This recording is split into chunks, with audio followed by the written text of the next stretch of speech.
Baik, bismillah. Assalamualaikum warahmatullahi wabarakatuh. Alhamdulillahilladzi bini'matihi tatimmus shalihat walladzi khalaqal insana fi ahsani taqwim. Asyhadu la ilaha illallah al-malikul haqqul mubin wa asyhadu anna Muhammadan abduhu wa rasuluhu arsalahu rahmatan lil alamin.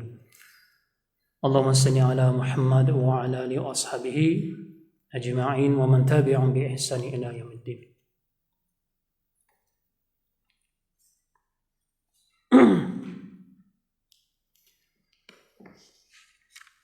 Amma ba'd, fa inna asdaqal hadithi kitabullah wa khairal hadi hadi Muhammadin sallallahu alaihi wasallam wa syarrul umuri muhdatsatuha wa kullu muhdatsatin bid'ah wa kullu bid'atin dhalalah wa kullu dhalalatin finnar.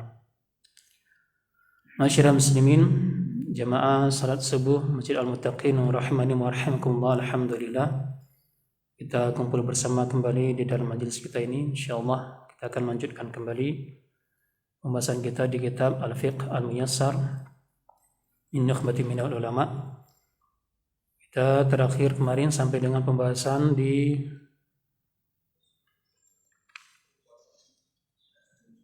hukum puasa Ramadan, ya, sudah ya. Betul, sudah? Sudah ya? Oh, separuh. Baik.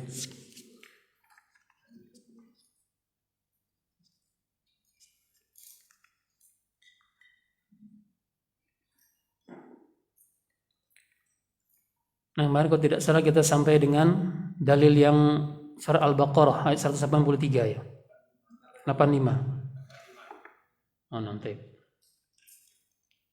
Sekarang kita masuk ke halaman 243.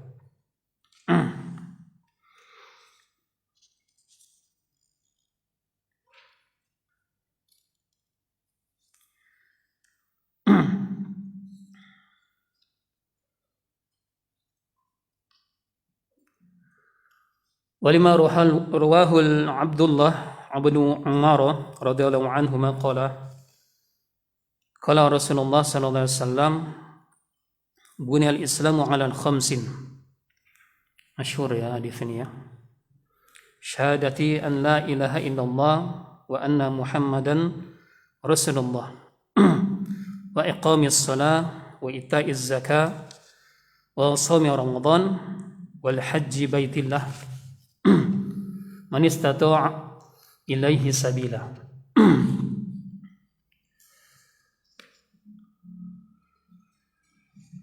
Jadi didirikan Islam atas lima dasar. Ya, ini persaksian kita kepada Allah Subhanahu wa taala bahwasannya tiada ilah yang berhak untuk disembah dan diibadahi kecuali Allah Subhanahu wa taala. Karena sesembahan itu banyak. Banyak orang yang menyembah patung, banyak orang yang menyembah kubur dan yang selainnya. Maka dari semua sesembahan itu yang berhak untuk disembah adalah Allah Subhanahu wa taala. Dan yang paling berhak untuk disembah adalah Allah Subhanahu wa taala. Kemudian Nabi Muhammad sallallahu alaihi wasallam adalah utusan Allah Subhanahu wa taala. Jadi syahadat kita la ilaha illallah Muhammadar Rasulullah itu satu rukun. Jadi tidak boleh terpisah antara persaksian kita kepada Allah Subhanahu wa taala dan juga persaksian kita kepada Rasulullah, ya, yang merupakan utusan Allah Subhanahu wa taala dan yang merupakan nabi yang terakhir, khatamul anbiya.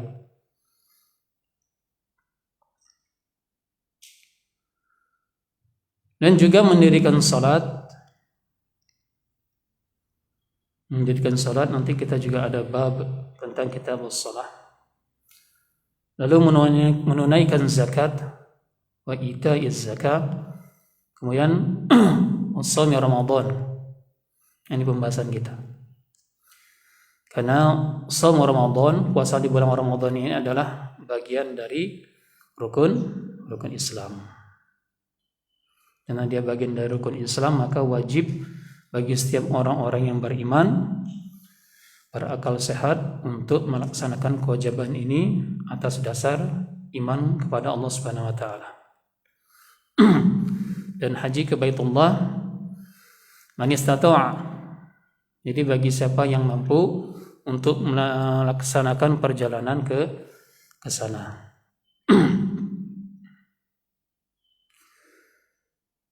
Kemudian berdasarkan hadis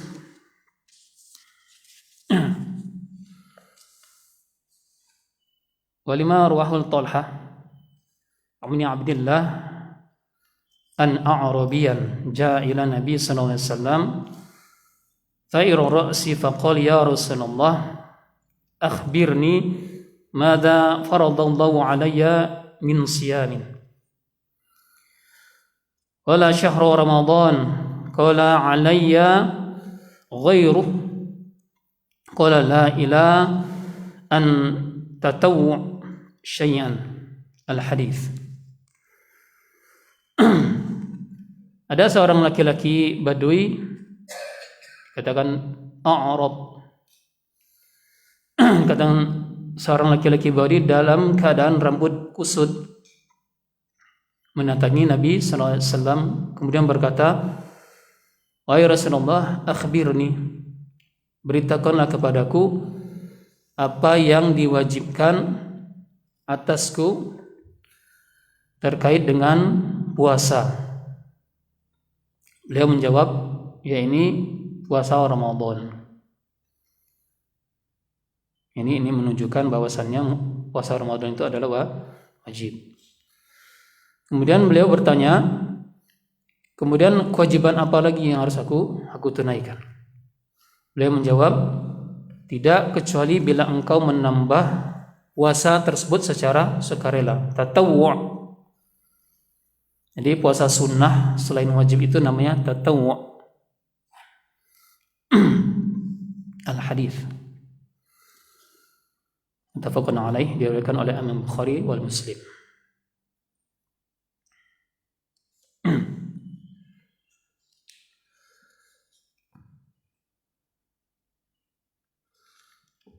Jadi berdasarkan dalil tersebut, maka sungguh telah diwajibkan umat Islam untuk berpuasa di bulan Ramadan berdasarkan ijma'. Ya. Karena ia merupakan salah satu rukun Islam.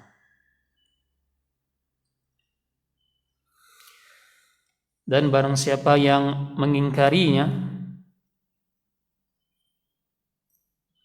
maka ia dijatuhi hukum kafir. Barang siapa yang mengingkarinya,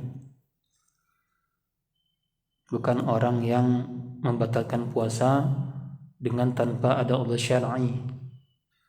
Kadang-kadang orang tersebut tidak kuat ataukah imannya yang lemah. Tapi ini dia sudah meyakini bahwasannya puasa Ramadan itu sudah tidak wajib lagi baginya, maka jatuh hukum kafir padanya.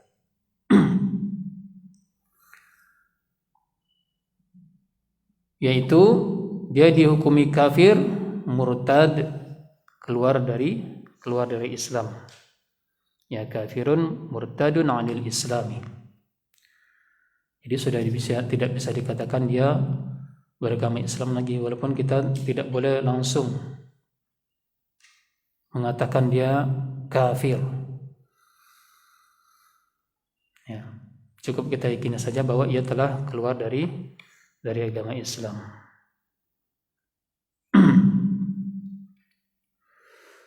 Kemudian dengan demikian puasa Ramadan telah tetap berdasarkan Al-Quran, As-Sunnah, dan ijma'.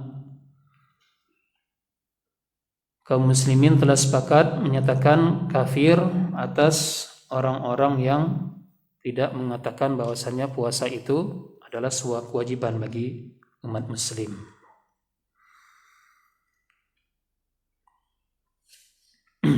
Baik. Itu ya. Sekarang masuk ke bagian yang ketiga.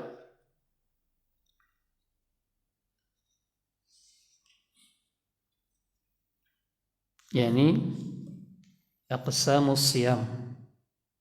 Macam-macam puasa. Macam-macam puasa.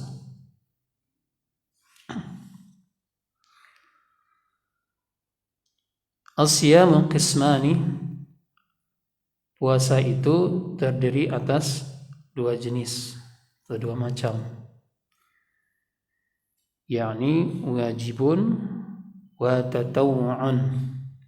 Wajib dan tatawwu'. Tatawwu' itu sunnah. Jadi puasa itu terdiri atas dua macam, yakni puasa yang wajib dan puasa yang sunnah. Wal wajibu yanqasimu ila thalathati aqsamin. Sedangkan yang wajib itu dibagi lagi menjadi tiga bagian. Ya, ila thalathati aqsam. Menjadi tiga bagian. Awalan, yang pertama adalah shaumi Ramadan. Puasa di bulan Ramadan. Itu wajib. Wathanian, shaumil kafarat. Puasa kafarat. Ya, puasa untuk menebus kesalahan. Terutama di bulan Ramadan, ketika seseorang melakukan hubungan suami istri di siang hari, di waktu-waktunya dia lagi berpuasa, maka dia wajib melakukan puasa kafarat. Ya. Jadi perhatikan ini, kalau seandainya bapak-bapak, ibu-ibu, saudara-saudari sekalian berbahagia, apabila melakukan hubungan suami istri yang sudah menikah tentunya, ya, pada saat ia lagi sedang berpuasa Ramadan, di waktu-waktu ia dilarang, ya, untuk makan dan minum dan melakukan hal-hal yang membatalkan puasa, maka ia wajib membayar dengan puasa kafarat selama 2 bulan berturut-turut, tidak boleh putus. Enggak boleh misalnya nanti dia puasa di bulan Dzulqa'dah, ya, bulan Hijjah, dia berhenti dulu, nyambung nanti di Muharram, enggak boleh. Jadi berturut-turut. Ya, 1 bulan saja mungkin sudah berat bagi dirinya, apalagi 2 bulan berturut-turut. Ya. Walaupun ada di dalam sebuah riwayat yang sahih, ada seseorang yang mendatangi Rasulullah SAW yang ia menyatakan bahwasannya dirinya telah melakukan hubungan suami istri di siang hari bulan Ramadan, maka Rasulullah memintanya untuk memerdekakan budak, tidak sanggup. Ya. Kemudian puasa 2 bulan berturut-turut, tidak sanggup. Memberikan makan 60 orang fakir miskin juga tidak sanggup. Kemudian Rasulullah memberikan kurma kepadanya untuk diserahkan pada orang yang miskin di daerahnya. Kemudian yang mengatakan bahwasanya di daerahnya tidak ada yang lebih miskin daripada dirinya. Sampai Rasulullah tersenyum mengatakan, berikanlah kepada keluargamu. Ya. Tapi dalil ini tidak boleh dijadikan mainan. Jadi menganggap puasanya, wah ini boleh berarti ya, pura-pura aja jadi orang yang paling miskin. Ya. Tapi harus memenuhi syarat dulu. Kalau tidak mampu mendapatkan budak, budak tidak ada lagi di zaman sekarang. Puasanya dia harus berpuasa 2 bulan berturut-turut. Ya, tidak boleh putus di situ. Maka perhatikanlah baik-baik, ya, karena di dalam syariat ini apabila kita langgar ada konsekuensinya. Kemudian yang ketiga, tsalitsan shaum nadhar. Ya, puasa nadhar. Kalau puasa nadhar ini biasanya puasa yang diperuntukkan untuk Allah Subhanahu wa taala dalam rangka untuk menunaikan suatu hajatnya. Misalnya, ya Allah, apabila hamba lulus PNS misalnya seperti itu, ya ikut tes PNS, maka insya Allah hamba akan puasa 10 hari berturut-turut. Nah, maka ini wajib sudah. Tapi nazar ini ada ketentuan bahwasannya dihitung sebagai puasa ketika ia melakukan puasa, dihitung sebagai puasa wajib ketika diperuntukkan untuk Allah Subhanahu wa taala dan tidak ada niat yang lain. Ya. Misalnya dia pengen puasa dalam rangka untuk memperkuat ilmu hitamnya, nah, maka ini tidak dikatakan nazar. Ya, nazar itu dalam rangka ketaatan kepada Allah Subhanahu wa taala saja, itu namanya nazar. Jadi kalau dia puasa nazar, maka dia harus penuhi daripada puasanya tersebut. Misalnya 2 hari berturut-turut atau 1 hari, dia harus penuhi daripada puasa nazar. Nah, itu yang dikatakan puasa wajib. Jadi ada 3 jenis, ya. Puasa wajib itu dibagi lagi: puasa Ramadan, puasa kafarat, dan puasa nazar.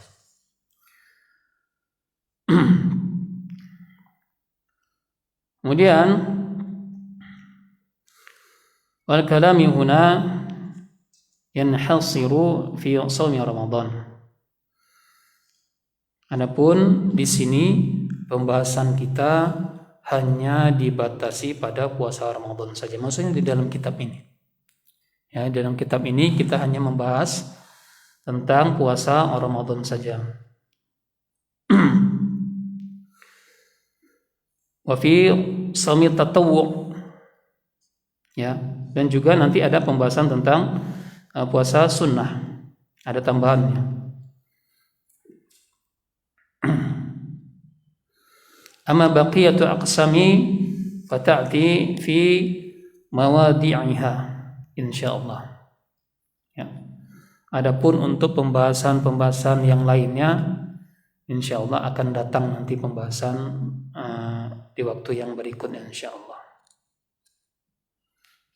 Tapi kita yang akan dahulukan adalah pembahasan di sini adalah mengkhususkan puasa Ramadan.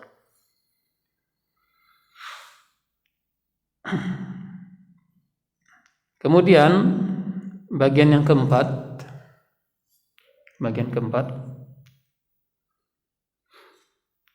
fadlu siyami syahri Ramadan wa hikmatu min masyru'iyyati saumihi. yakni keutamaan dari puasa di bulan Ramadan dan hikmah-hikmah dari disyariatkannya puasa Ramadan. Ya. Jadi nanti di dalam puasa Ramadan ini ada fadilah, ada keutamaannya bagi orang-orang yang melakukan puasa di bulan Ramadan ini. Dan ada hikmah di dalamnya, yang mana Allah Subhanahu wa taala setiap kali menurunkan syariatnya, menetapkan sebuah syariat, maka pasti akan ada hikmah di dalamnya.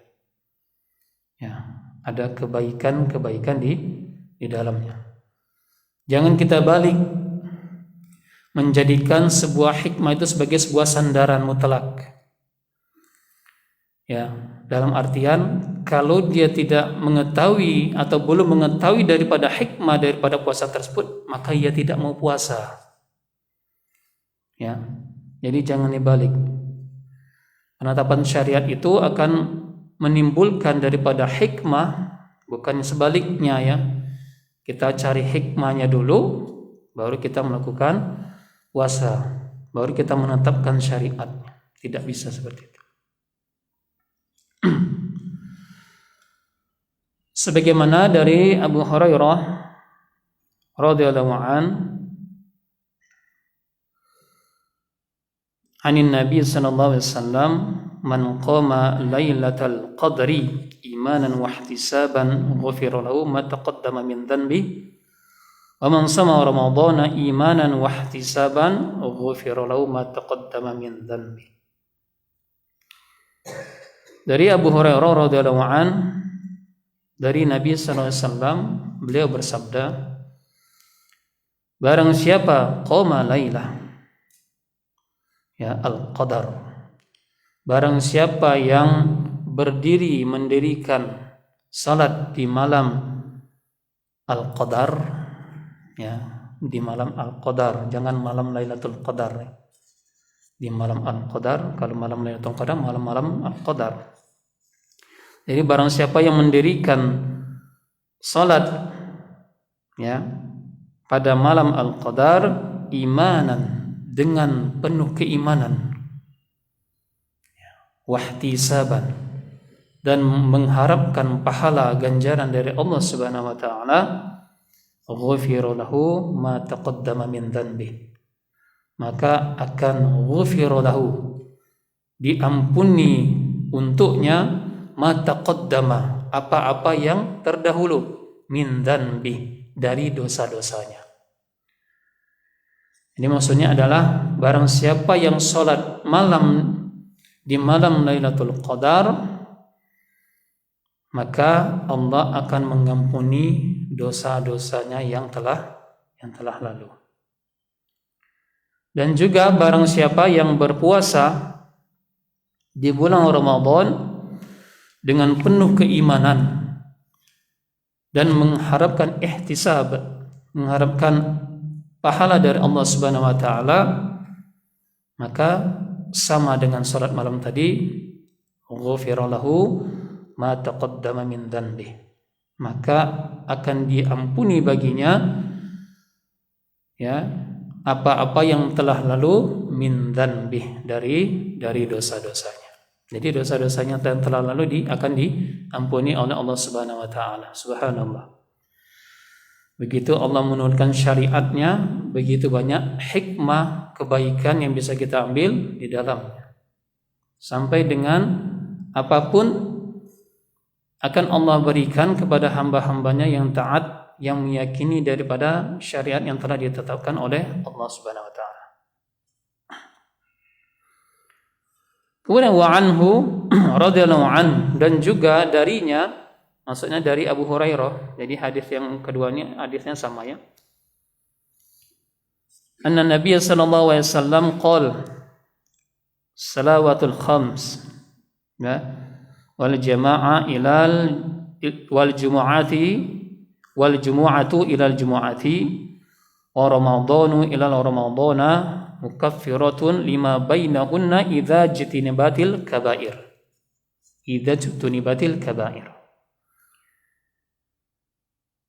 Salawatul khamsu, ini adalah salat 5 waktu.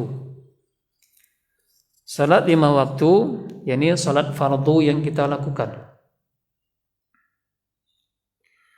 Wal jumu'atu ilal jumu'ati, ya, dari Jumat ke Jumat berikutnya, wa ramadhanu ila ramadhanah, dari Ramadan menuju Ramadan yang berikutnya, mukaffiratun lima bainahunna, itu akan menjadi kafarat, ya, di antara keduanya, baik di antara salat 5 waktu dengan salat 5 waktu yang berikutnya.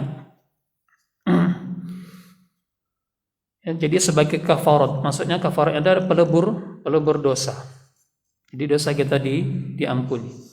Tapi ada syarat, ya. Jadi ada syarat di sini dalam syariat kita, yaitu idza tunibatil kaba'ir, apabila ia menjauhi dosa besar. Apabila ia tidak melakukan dosa besar. Kalau melakukan dosa besar, maka tidak jadi ini dapat fadilah ini. Ya. Jadi apabila seseorang melakukan salat zuhur, ya, salat subuh, kemudian bertemu nanti waktu zuhur, maka apabila ia tidak melakukan dosa besar di situ dan salatnya diterima, salatnya sah, ya, di sisi Allah Subhanahu wa taala, maka mukaffiratun lima bainahunna, ini akan menjadi kafarah. Jadi belum berdosa. Tapi ada syaratnya. Idza jutinibatil kaba'ir, apabila ia tidak melakukan dosa besar. Terutama bagi ibu-ibu ya, maka hindari untuk melakukan ghibah, ya, membicarakan keburukan orang lain, ya, membicarakan sesuatu hal dengan orang lain yang orang lain yang ia bicarakan tersebut tidak suka dengan apa yang ia katakan dengan orang lain. Maka kita harus hati-hati. Jadi cara mengukur ghibah itu mudah. Kira-kira yang kita katakan ini kalau didengarkan oleh orangnya suka atau tidak.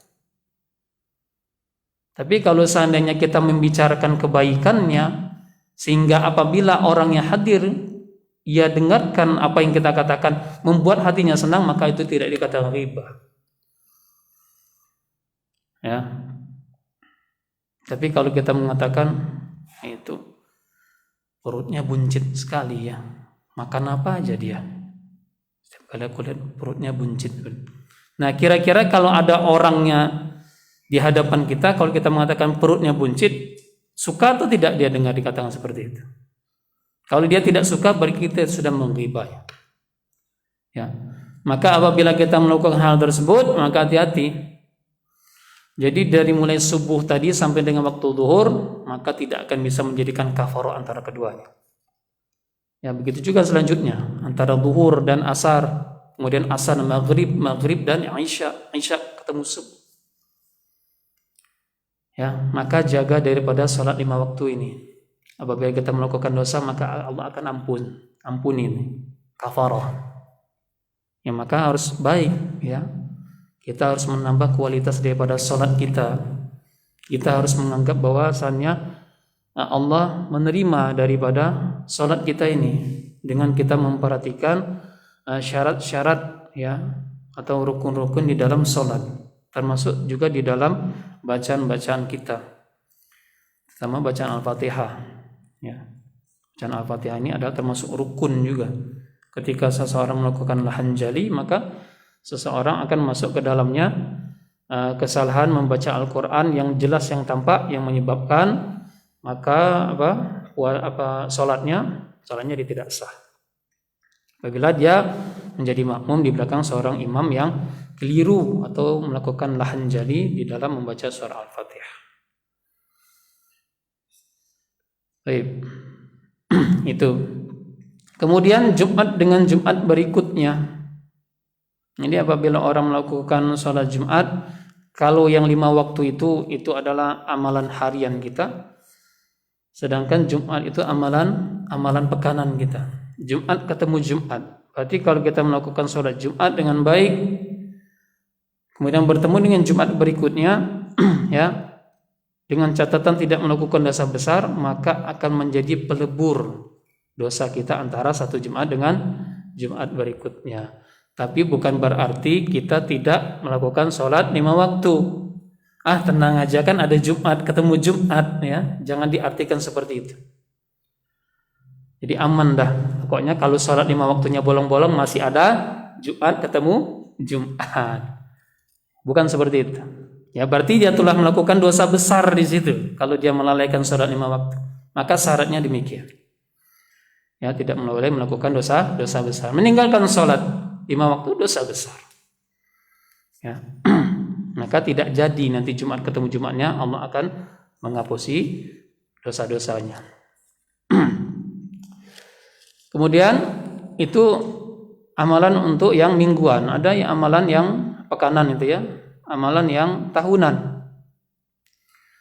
Amalan yang tahunan adalah Ramadhanu ila Ramadhana. Ya. Dari satu Ramadan ke Ramadan yang berikutnya. Jadi 1 tahun itu, ya, dari satu Ramadan ketemu Ramadan berikutnya. Apabila kita tahun yang lalu melakukan puasa Ramadan, insya Allah kita dipertemukan kembali, ya, nanti di puasa Ramadan ini kita melakukan full 1 bulan, ya, puasa Ramadan. Dan antara Ramadan yang lalu hingga kita bertemu Ramadan yang ini sampai dengan akhir, kita tidak melakukan dosa besar dan puasa kita diterima oleh Allah Subhanahu wa taala, maka dosa-dosa kita di antara 2 Ramadan tersebut akan diampuni oleh Allah Subhanahu wa taala. dengan syarat tidak melakukan dosa besar. Ya, subhanallah. Begitu baiknya, maha baiknya Allah Subhanahu wa taala pada kita. Maka kita berusaha untuk memperbaiki kualitas ibadah kita.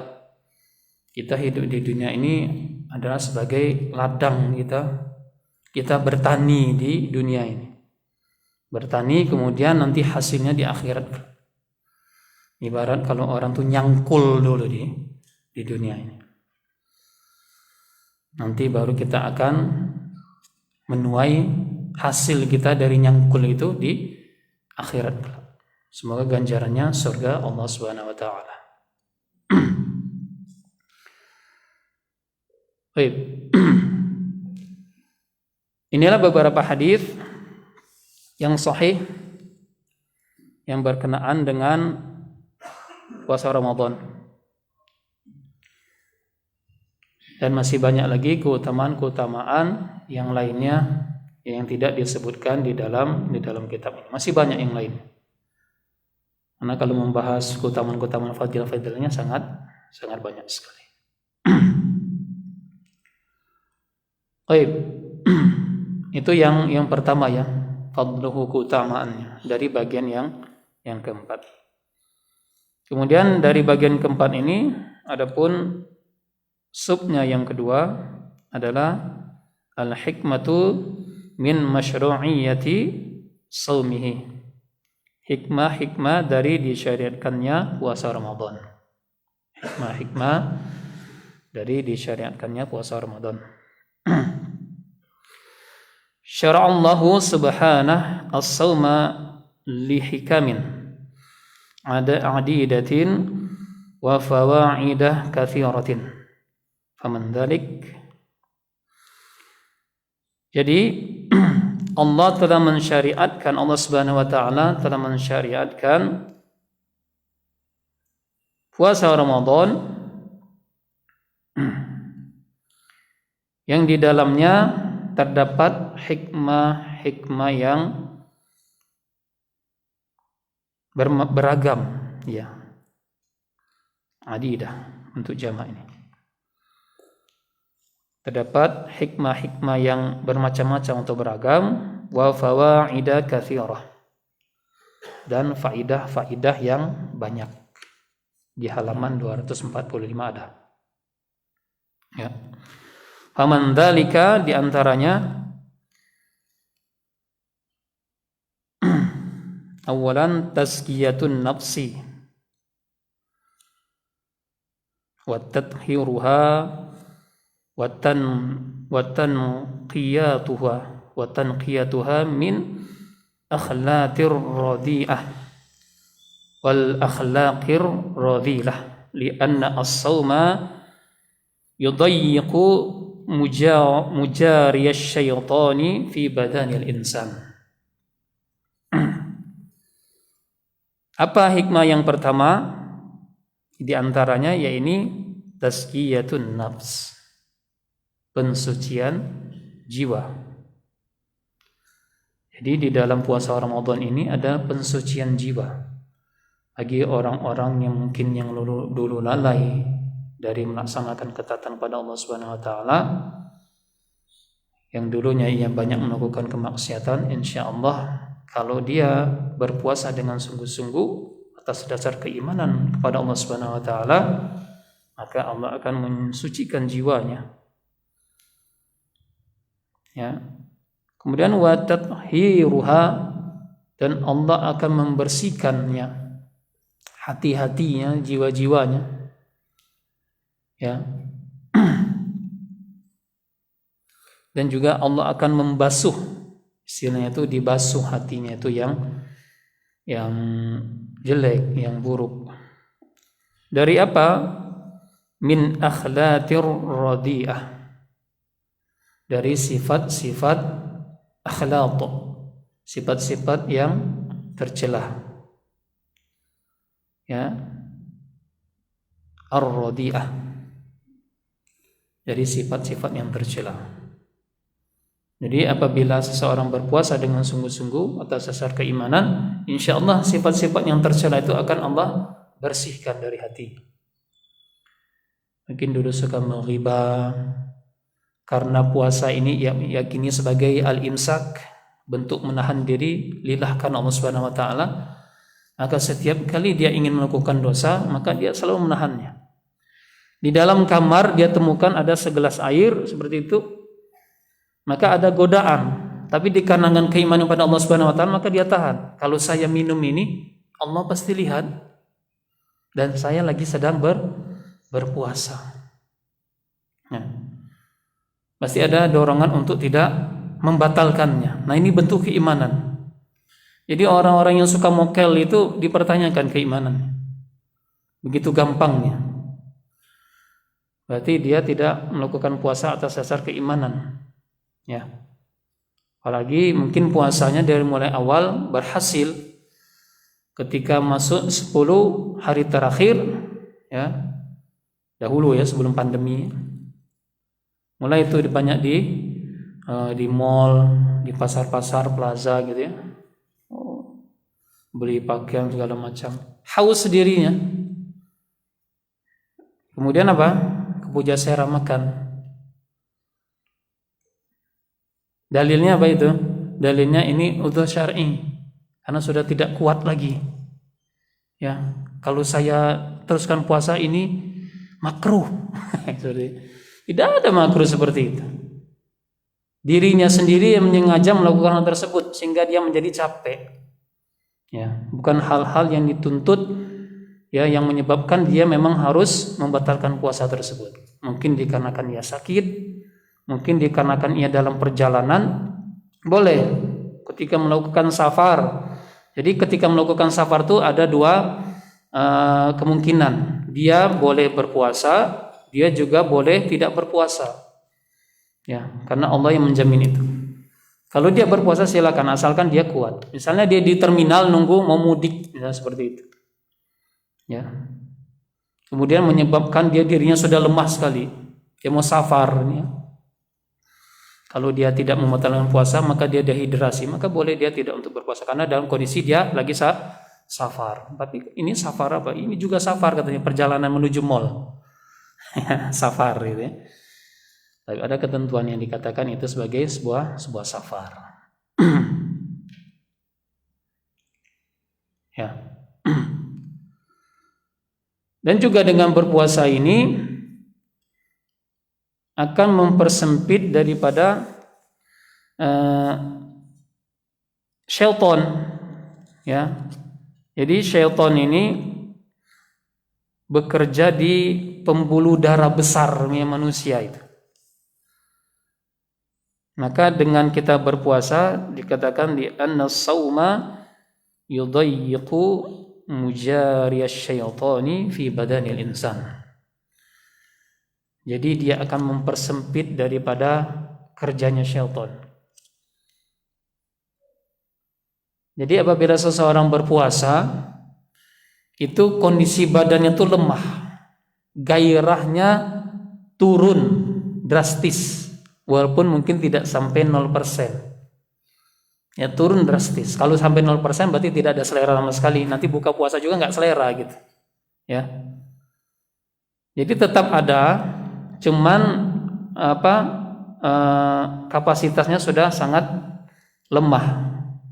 Jadi ketika orang berpuasa maka syaitan ini lemah ya, karena dia masuk di pembuluh darah yang besar, masuk ke dalam saluran darah manusia. Ya, maka ia menjadi lemah. Ketika seseorang sedang berpuasa Ramadan ingin melakukan maksiat, maka keinginan ada, cuman badannya lemah. Hendaklah seperti itu. Tidak ada keinginan untuk membatalkannya, apalagi dikarenakan keimanan kepada Allah Subhanahu wa taala. Ya. Jadi termasuk kita menjaga tubuh kita dari perbuatan maksiat kepada Allah Subhanahu wa taala. Kemudian yang kedua,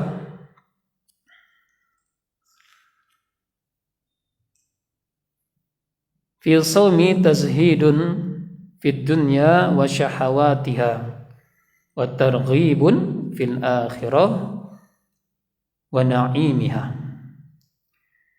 Ya, ini puasa Ramadan itu akan membentuk sikap zuhud kita kepada dunia.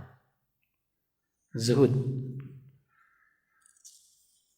Masih banyak ya sebagian dari saudara-saudara kita aja kalau sudah dengar zuhud itu mesti badan kumal, lusuh. Bajunya robek-robek. Tidak demikiannya.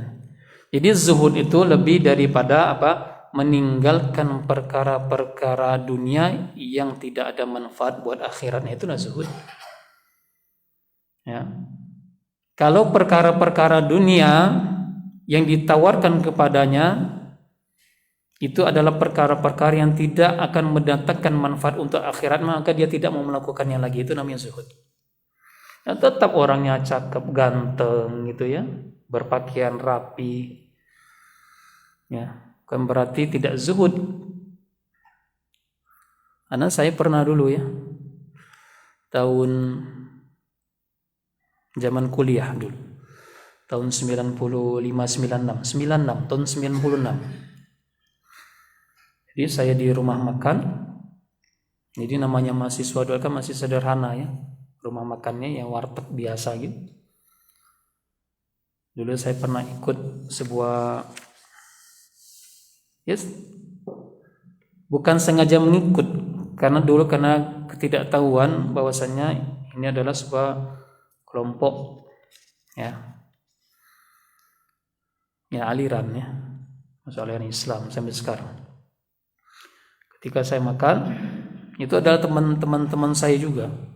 Begitu saya makan di depannya, saya sengaja memang saat itu mau makan sate, kalau tidak salah 1 tusuk atau 2 tusuk gitu, pakai tempe. Begitu dia lihat makanan saya, dia mengatakan, "Insya Allah, jangan ikuti hawa nafsu syaitan."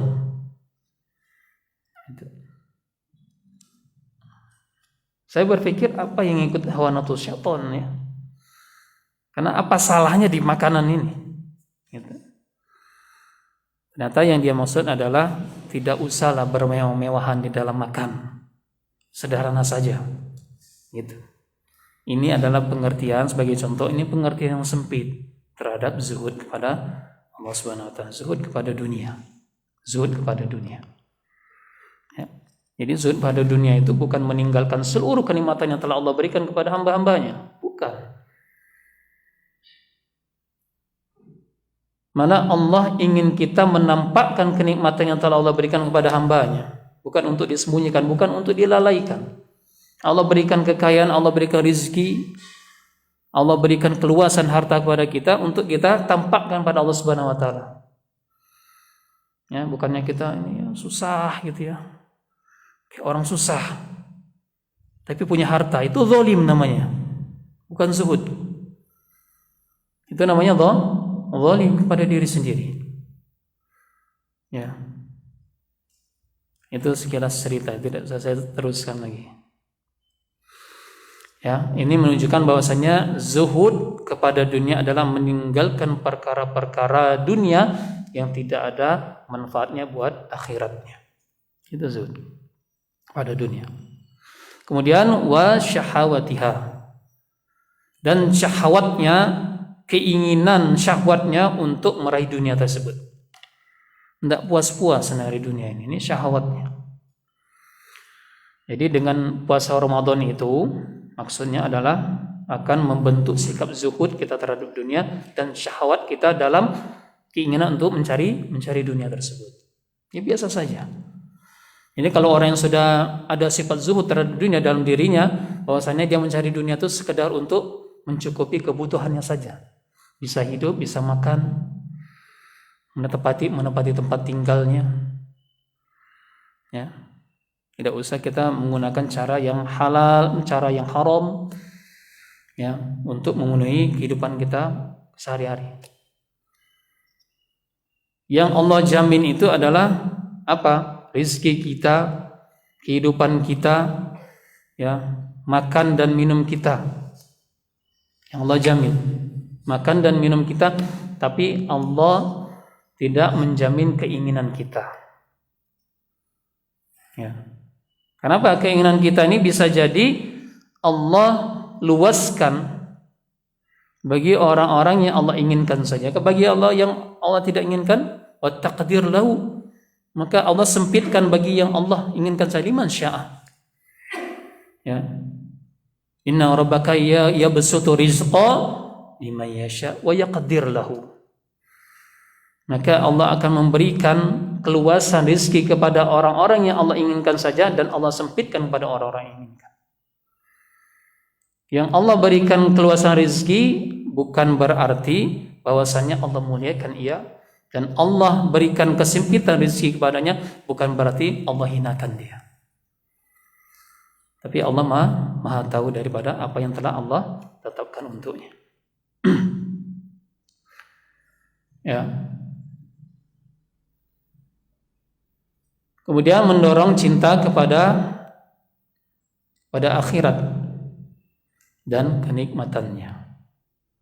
Mendorong untuk cinta kepada akhirat dan kenikmatan. Jadi semakin kita berpuasa, kita semakin nikmat. Cinta kita akhirat. Wah, ini syariat Allah Ta'ala, nikmatnya puasa. Nikmat yang telah Allah berikan kita syukuri.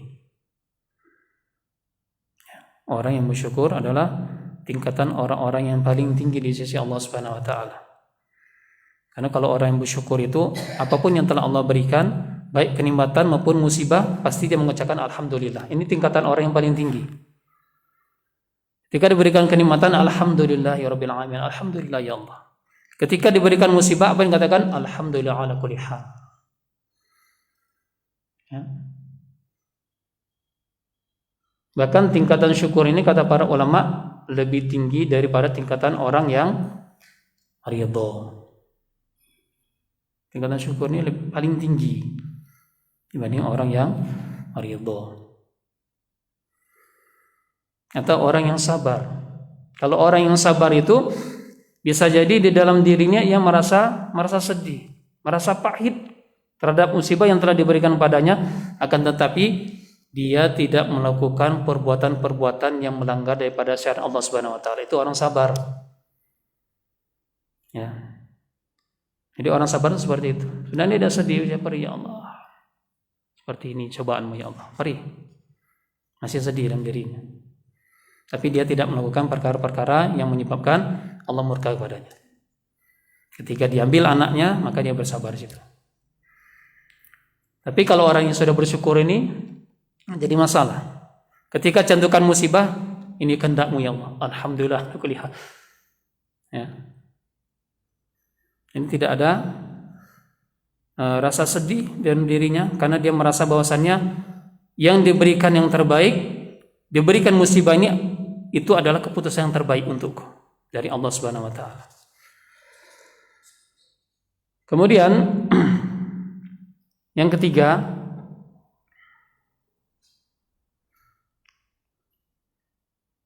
as-sawmu yab'athu ala al-'atfi ala al-masakin, ala al-masakin.